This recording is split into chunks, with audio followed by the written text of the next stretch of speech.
Oui, bonjour. Bon, on est sur la route qui borde ma propriété qui est de ce côté-là. Et de ce côté-ci, c'est le voisin, les champs de l'agriculteur qu'on voit là-bas.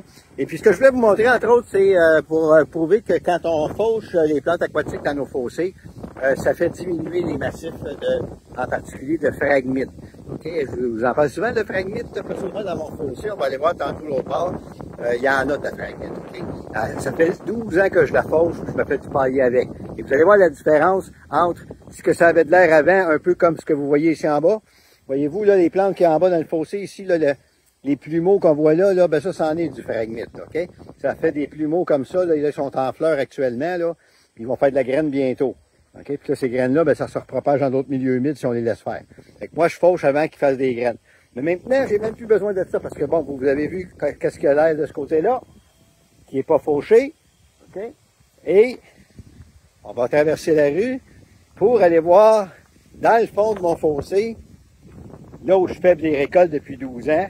Regardez, vous le voyez, le phragmite. Regardez les têtes. Est-ce que vous voyez des têtes de plumeaux? Des plumeaux de fleurs? Pas en tout. Et regardez comment il est plus petit aussi. Alors, le fait de pouvoir le récolter, le fait de récolter le feuillage à chaque période, chaque automne, au mois de septembre, avant qu'il fasse des graines, je le fauche avant qu'il fasse des graines. Je le fauchais avant qu'il fasse des graines parce que je voulais pas que les graines se propagent dans d'autres milieux humides. Non pas parce que j'ai peur que ces graines germent, ça germe que dans les milieux humides. Fait que je suis pas inquiète dans le jardin, là.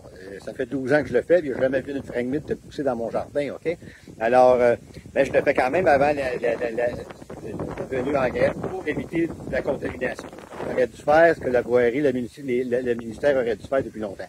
Mais, ce que je vais vous montrer, c'est la différence. C'est qu'autant avant, quand j'ai commencé les premières années, le phragmite était long et avait des plumeaux fleuris, comme je vous ai montré au bord du chemin, que là maintenant, depuis quelques années, le phragmite diminue dans le fossé, pousse moins long et n'est même plus capable de fleurir seulement.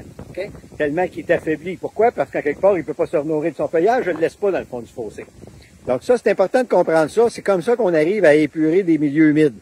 Que ce soit un fossé, n'importe quel cours d'eau, un lac, la même chose, c'est que si on récolte le feuillage des plantes qui poussent dedans, ça évite qu'ils pourrissent dans le fond du milieu humide, qu'à nouveau ils renourrissent le massif et qu'ils poussent de plus en plus de plantes aquatiques. Ça va? Donc ça, il faut que ça soit bien compris. Fait que je voulais vous faire cette petite capsule-là dans ce but-là. Et moi, j'ai comme récompense d'avoir du paillis, d'avoir une belle ressource pour être capable de mettre dans mon jardin pour éviter du désherbage.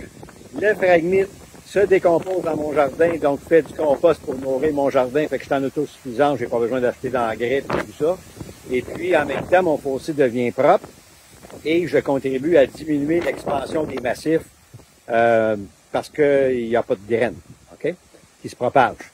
Et les rhizomes, ben, de plus en plus diminuent. Pourquoi? Parce qu'à quelque part, il n'y a plus d'énergie là pour que ce type de plante-là puisse profiter dans le fossé. Alors, c'est ce que je voulais vous montrer aujourd'hui. Je vous souhaite un bon jardinage et en espérant que vous compreniez ce processus-là pour que vous puissiez l'appliquer dans vos jardins et autres. Alors, profitez-en, la nature nous donne plein de choses et ce n'est qu'à nous de pouvoir l'utiliser à bon escient. Bon jardinage!